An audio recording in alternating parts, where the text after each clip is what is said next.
Can you feel yesterday in your legs? Or is there something else you can feel in your head?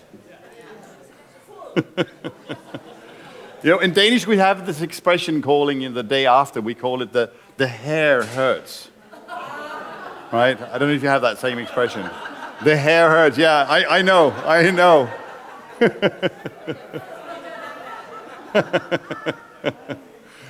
But you know the concept of phantom pain, right? Like you have that when you have a hangover. But I think we had a marvelous day yesterday, and do you remember this? Yes. Do you remember that? I thought that was amazing. I loved it. So we'll just relive a little bit of it.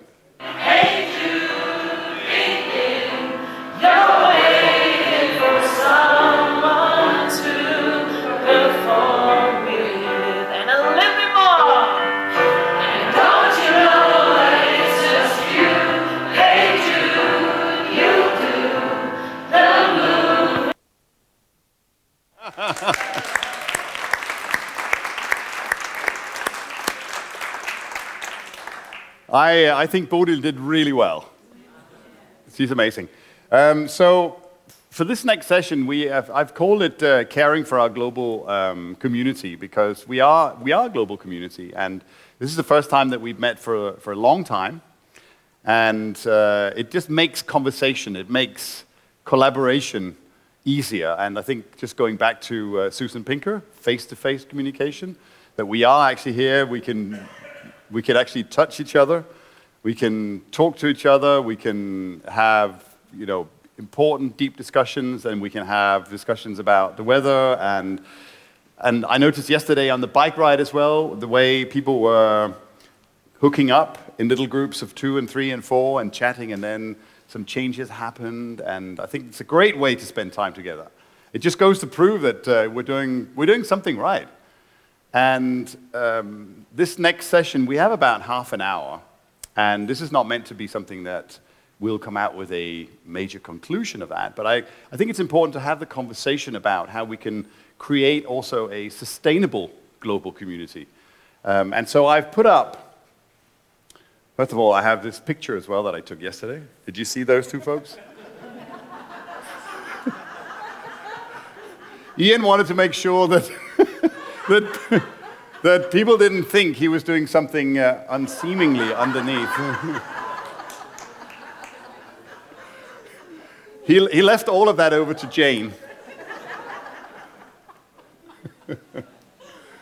So from the conversations that we've had over the last few days, I have identified 3 areas that we could have a conversation about. And there is a microphone here, and Shamila is going to run around, because I think this is going to be a conversation where you can all make a contribution. And then we'll take some notes as well. Emily will take some notes from what is being said. Of course, the whole thing is being recorded as well, so we'll share that with you afterwards as well. So I have 3 main areas. There's knowledge sharing, there is funding, and there is collaboration. And we've already touched upon that in some of the panels, and certainly a lot of the speakers as well. The knowledge sharing, right now, there is a lot of knowledge sharing going on, but I think it's also reasonable to say that the amount of knowledge sharing in Cycling Without Age has had an absolute peak over these last 2 days. Because, yes, we do share information with each other, but if I go in and have a look at the hood, for instance, there is a lot of information, but I think we only scratch the surface. We only scratch the surface of what we could potentially share and get something out of. Just like now, just listening to some of the panelists and what they do, and everybody's like, wow, we can do that too. But imagine if we could do that on a regular basis. We should definitely have more physical get-togethers. I think that's important. But I think we can also strengthen the online sharing of knowledge, because there is so much knowledge. Also in terms of just moving over to funding, the way we share applications. So the Hey Jude Bodil has also just been part of writing a massive application in Denmark that has been successful. And I think that sort of information that goes into that, all the work, all the intellectual work that goes into crafting a successful application, why don't we make that available to our entire global community? Because it's easy these days as well to just Google Translate things as well. So even if it's a very successful grant application in Portugal, for instance, that could easily be used in Germany or in Sweden by just the few select things. It's not happening on its own, so I've also written something like moderators. Maybe we need that, and I'd like to have a discussion about that. So, some people taking on the role of moderating conversations within certain areas, so that we realize, I think going back to what you said, Greg, about things just don't happen on their own. Just because we have the hood doesn't necessarily mean that all the information that is out there is being shared on the hood. Sometimes we need people who can. It's a little bit like hosting a party and then not having a host, right? People are not necessarily, if there's no music, then nobody's going to dance. If nobody's manning the bar and nobody can sell beer, then maybe you don't get the same mood. So maybe we need something like that. Funding, I've heard a lot of interesting ideas over the last few days. Luke, you sent an email this morning to me about, and I'll get back to that in a second as well, about a European Union opportunity that involves up to, I think, 4 different countries from different regions in the European Union. United Nations, Jane, you mentioned an opportunity with the United Nations as well, which obviously can go much broader as well than the European Union. We have a bunch of bright spots, funding bright spots, that I think we should make much more use of. We have also underfunded areas. I have to be in charge of one of them, the Secretariat for Global. We have, within collaboration, we have also joint funding for maybe that. Maybe if we can use funding from the European Union or the United Nations to fund collaboration across different chapters that can strengthen the whole thing and do joint projects. So this is really just a bunch of areas that I'd like to put out there, and then I would love for all of you to think about this and then give me your comments. Not necessarily questions, but your perspectives on some of this. So Shamila's ready with the microphone. Who would like to start? We have Alana down there.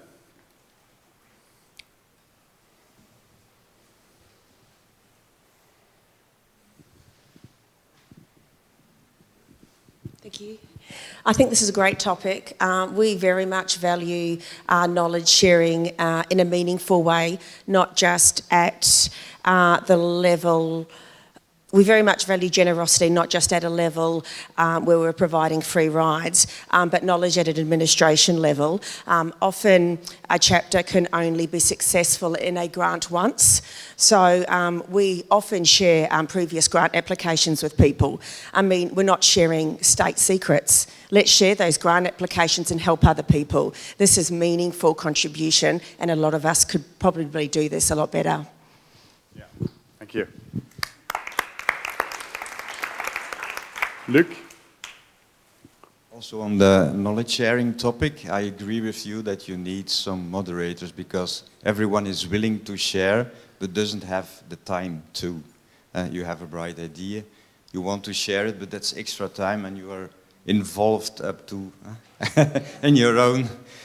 So there you need someone to detect, to produce it in a form that everyone can, that is accessible to everyone, and to publish it, to create that interaction, I guess. So you need to invest there as well. It will not happen like this. You see it on the hoods. There's a lot of information that there's not enough new things. Yeah. So you need a moderator, I agree. Yeah. Christine? From a funding point of view, one tip I would strongly advise is that you, and I touched on it yesterday, was take your governments with you. Just make sure that the people that matter know what you're doing, because they're writing the agendas, they're addressing the issues, and they're all addressing the issue of isolation and loneliness and elderly people in their care. And that's been a hugely successful avenue for us and continues to be. But just take, even if it's your local councillor, if you're in a village, and make sure it's all cross-party approaches, not just one political party. Just lobby them all.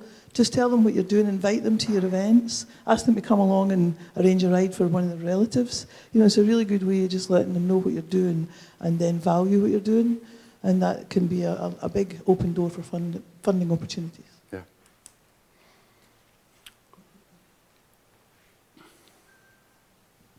I'm always inspired by our team in Germany who really know how to build community. And last night when we were talking, I was learning more about the first meetups that they do when somebody first expresses some interest. The second one, not to steal your thunder, I'm going somewhere with this, is the new chapters and then bringing them together. What I'd like to propose is that we have a global knowledge meetup that spans beyond the one country. And on that, I would happily be the moderator for the age-friendly communities.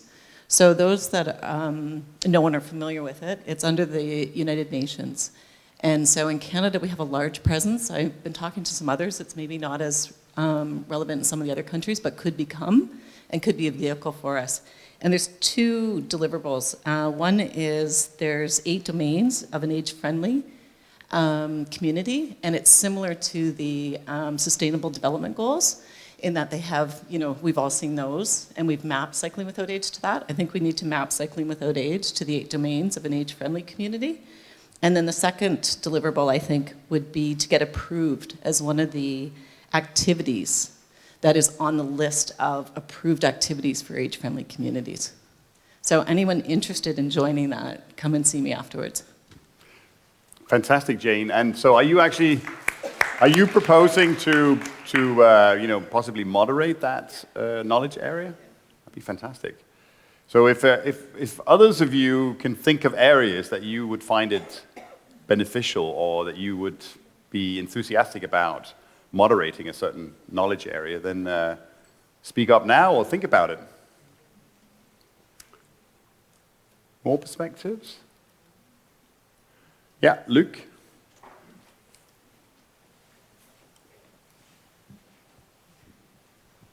I'm not volunteering for moderating. But in European Commission, there's interregional fund, 140 million for 6 years, and you can apply there. Yeah, it's you need 4 countries in Europe, at least one of the East. I talked already to the Poland and Slovakian guys here. The South is also good, and then the North and the Center, you take them because they are there, but it's by dividing the money from European view, the East has to get involved, at least. Every country has to choose one topic that it will explore or do research about, and there has to be an interchange, visit each other, so everyone has to come to your country. Of course, the 4 who apply, but it can be a moment that also other countries are invited to share a moment. We just missed an open call. It's always with open calls. The last one finished the 7th of June, but there will be soon another to do that. There will be, you need a moderator who will be the contact person with the European Commission to start the dossier, and then you can involve. You can have personal,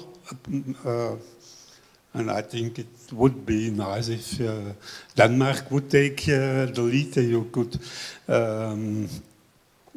engage 2 persons for 3 years or something like that, and the other countries could engage 1 person for 3 years, and you could make costs for do the same reviews as I think Martin told us about the student last Friday. The expenses for the travelings and so are all in. I think it's a fine thing, but you have to find a way to talk into the European ideas that they have, social ideas. Yeah. There is absolutely no doubt, Luke, and thank you for spotting this one, that there is a huge opportunity in the European Union. One of the challenges, though, is because I have been involved in writing grant applications to the European Union in the past as well. It's not just like a Friday afternoon exercise. This involves a lot of work in not only collaborate. If you're involving 4 different countries, of course, then it's going to have to be a joint effort, and there's going to have to be someone who manages that grant application process, which can take up to 1 or 2 months, and will need to be funded as well, because I know, for instance, that the Danish organization is funded through various foundation grants. And they're all earmarked to particular activities. So that means if they had to set aside people to do this, then that would have to be done basically free of charge. So basically you would have to get some volunteers to do that. Unless you, of course, and I think that's the problem in a lot of our both local and country organizations, is that we don't have a lot of free resources, free means, free money that you can use for things like this, where you can say, okay, now we allocate one person for 2 months to do this. So it leads me also to ask the question, since we are so many people in the same boat, is there an interest in somehow pooling our monetary resources to have some joint person who can pull these things together and write things to the benefit of more, rather than all of us just doing it for ourselves? I would also add, is there groups already in there that we would complement and we could join? Yeah. Oh, sorry. I thought I was loud enough. I probably am. I just would add to it, is there any partners that are already doing this or in the process of applying that Cycling Without Age could join as one of the solutions if they've got a more holistic solution on aging? Yeah, that's true. And I think that's perhaps where we also need to get Pernille back into discussion, because being part of that process, she has been collaborating with 20 different other organizations who are involved in the aging space. So certainly we can find some as well. But even if we do, we still have to allocate some resources within our community as well. So we have a question up there, Alex? Or a comment? Or an idea?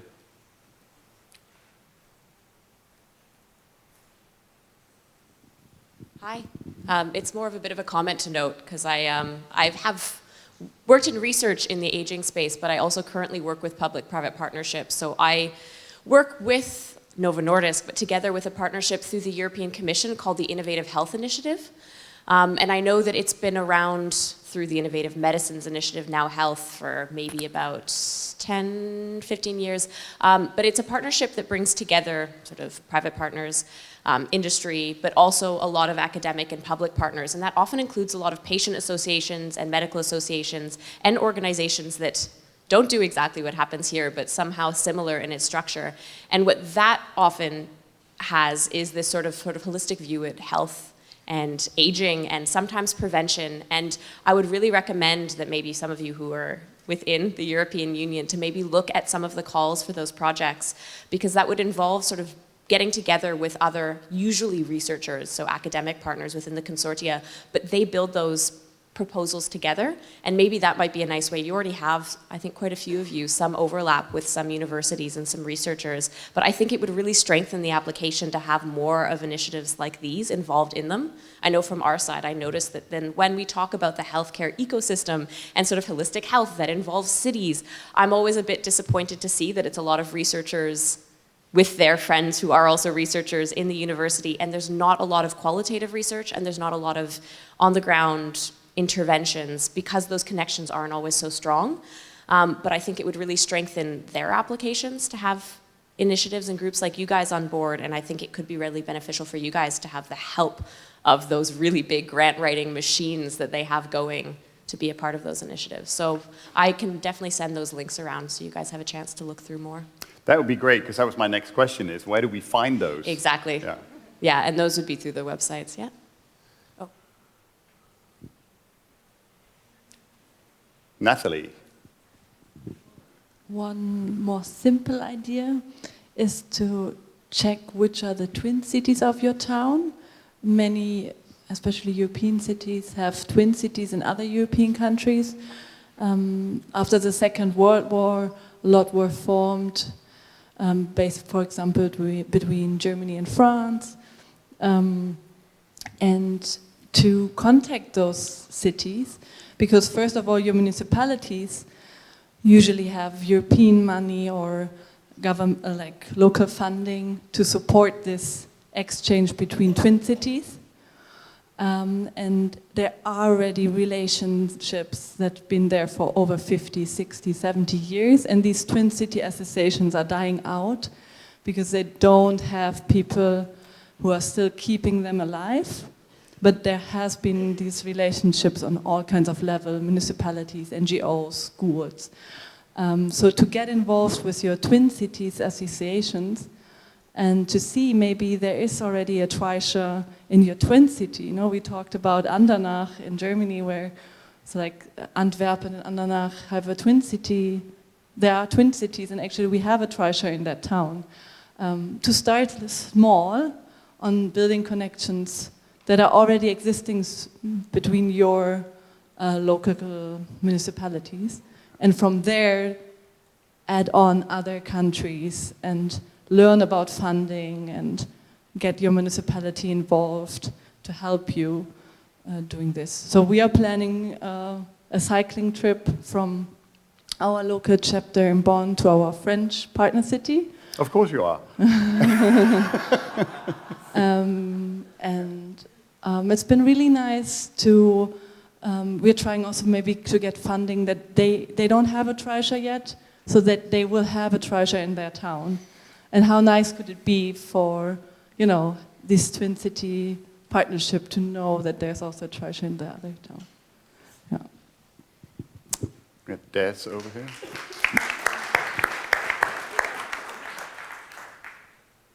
Hi, Des here from sunny Weymouth.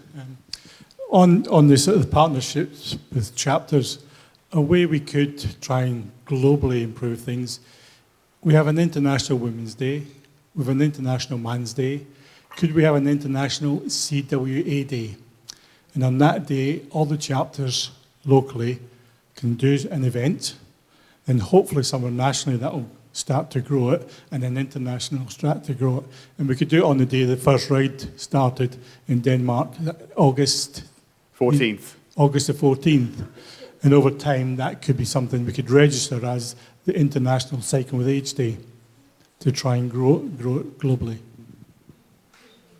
I like it.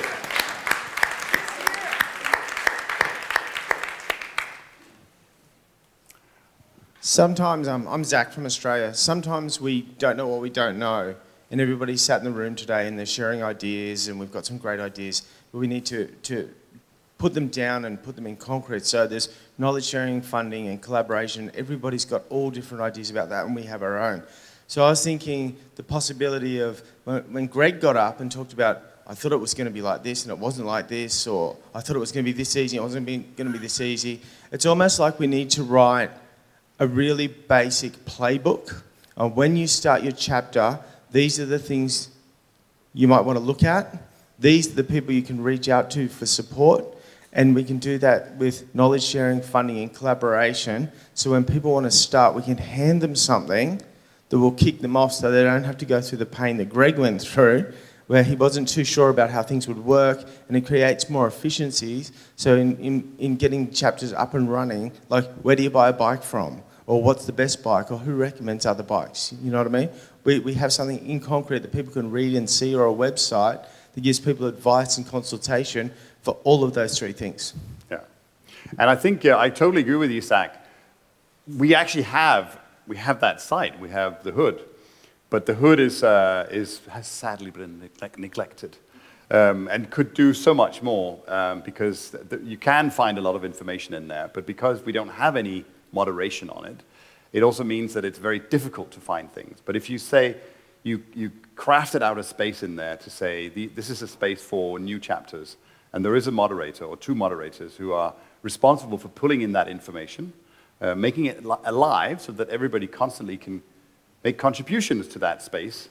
It would make it easier because then we don't need to print something out or create a separate space for that particular thing, but people can always find it and always contribute and put in their learnings in there as well. But great. And then we have Alf. Thanks. Alf from Sweden, and I want to touch on the collaboration thing. I hope I don't leave the impression of that I'm not a reader in this. Not at all. No, thank you. We have since 2019 a collaboration with Swedish Red Cross, and I understand that we are about the only country in the world that have that, I think. In 2019, the Swedish Red Cross identified Cycling Without Age as a tool to meet social isolation. So they worked with us to create a playbook for how they will proceed to incorporate Cycling Without Age in their organization, which is good for us because we get a lot of volunteers. And they also use our booking system and everything. And during the pandemic, they also had funding for doing this. But as you know, they were doing a lot of other stuff. Because one of the local Red Cross aims or objectives is to serve the local community as well as the Syria crisis and what have you. So they had money and it was about to freeze. So they made this lottery where DOT and Nyköping came in as a Red Cross organization.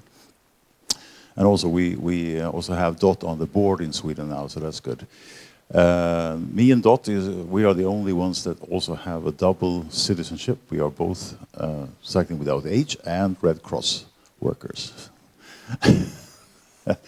So the collaboration with Red Cross is really nice, and we have the playbook is now on the second version. You know, as we have a problem getting volunteers, they also have a problem getting volunteers, so it's a win-win. Okay, so if you want to get this playbook or get there is a lot of we also made some 1-minute films or movies, small that tells about the good thing about taking somebody for a ride. Passengers or partner riders or whatever you want to call them. Okay. So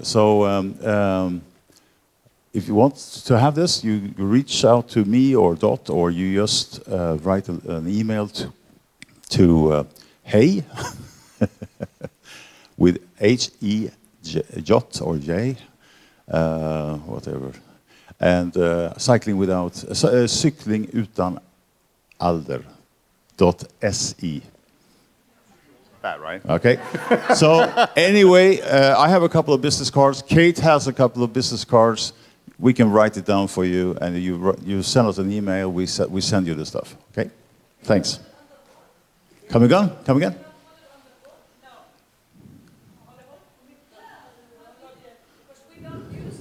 No.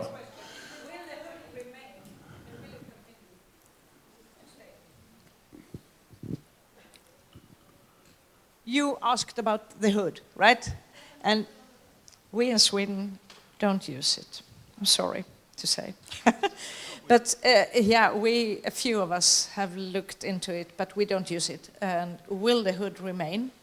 The hood will remain. Yeah, okay. Yes. So maybe we should start to use it. I hope you will. Let's say it will be an ambition. Yeah. Anyone in here who doesn't know the hood or doesn't use the hood? All right. Well, we still have some work to do, I think. There is an opportunity, but I think it requires some work. The platform is a standard platform. It's based on discourse, which is being developed all the time. So it does have all the tools. If anything's written in one language that you don't understand, you just press translate and you get the whole thing. So you can engage in conversations in any language and share any kind of document in there as well. Possibly embedded or something like that, but we're not going to replicate a new one. But the discourse platform is really, really good. Is it a website? What is It's a collaboration platform. How do you find it? It's called thehood.cyclable.h.org. But we'll send a link out to everyone here as well, where there is a unique link for signing up if you don't already have a profile in there. Yeah. Okay, Shamila, I think Natalie would like.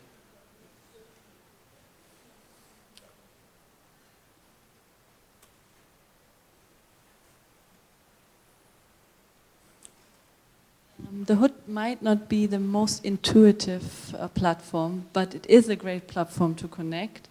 And what I can offer is to give maybe an online call session to show you around how to, find the different things, and maybe set up like a group just for your country. And then if we keep using it, maybe we can share that video with other people joining, and then you have to, but the work is that you have to onboard the people in your local chapters.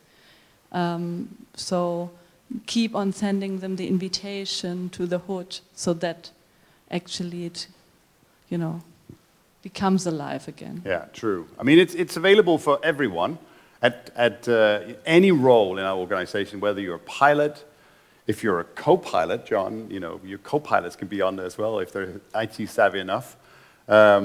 People working in the secretariats or project roles or whatever, it's available for everyone who's part of this community. Alana. The Hood is a wonderful resource in Australia. It's not promoted well. We could do a lot better with sharing information and letting people know it exists. So when you do sign up, I think we receive an email from you every fortnight or month, and on that email it has questions that people have asked within the last 24 week or whatever. I frequently answer those. If all of us did that occasionally, that response to that question you'd get a lot of questions very quickly, and if we all just did that once a month, that's a lot of resources going onto the Hood just by replying to that one email. I think it's a wonderful resource, and we could definitely, as a group, be utilising that a lot better. Yeah. I agree. So we are, it's 10 minutes to 12 right now, and you actually have a break promised. And I don't want to take that away from you, but I do have, I think, we'll take one last question or one last comment. Who is that? Is that you, Natal? Yeah. I'm Natalie. I live in Norway, Brazilian, maybe a little bit crazy like Pernilla mentioned. I want to touch funding, and I totally agree with all what have been said here today. And it's quite curious that I'm a researcher, and I'm here to get the information that she just mentioned that researchers don't have by doing what you were doing. So first of all, I want to thank you for being so open and sharing so much information about all what you are doing and the community, everything, every single thing. It has been a lot to take in for me and to bring to the project that I'm partner in. That is a EU-funded project called Invest for Health. And the idea is to find new ways to finance projects like this in a more sustainable way. So what I can offer back, maybe, is I don't have a chapter in Norway. It's purely about exploring and doing some research, but actually a way to implement this to become something and supporting initiatives like yours. I've been working as EU project manager for quite many years, and I have been working a lot on health promotion, disease prevention. This is my background. I could support somehow from July, and even more from September, because I have been changing some goals in my life. I could support in finding calls, open calls, deadlines, and supporting writing proposals, and what could be interesting for each chapter, for the community as a whole, and how to engage you in also different projects, the research projects ongoing that need the experience that you already have, the knowledge you have in all sort of fields, because you talk here about different kind of ways to finance what you're doing. You explore locally, the partnerships locally, and business models. There are so many things you have done and you are doing continuously. I think it's a rich information to be shared with others through other projects. And then we talk about joint collaborations as well. So this is something I can offer. I would be happy to be in contact with some of you, and some of you with a red experience. So we know from Spain, Marie Curie, and probably you're also involved in other calls and other topics specifically. So I would be very happy if I could, like in July, start exploring a little bit more what is out there. And I've been talking to so many of you, so I think I got a little bit of an idea what you're aiming for. And another thing that I've been exploring quite a lot, it's social franchising. Social prescribing, I also have a little bit more understanding and getting more experience. But social franchising is something that I have been exploring more, and I talked to Natalie yesterday, and I was really happy to see how much knowledge and experience the German group already have implemented in the project. So first, thank you so much for the opportunity to join here, and we can start communicating and then see how I can be more helpful. Yeah. Okay. Thanks a lot, Natalie.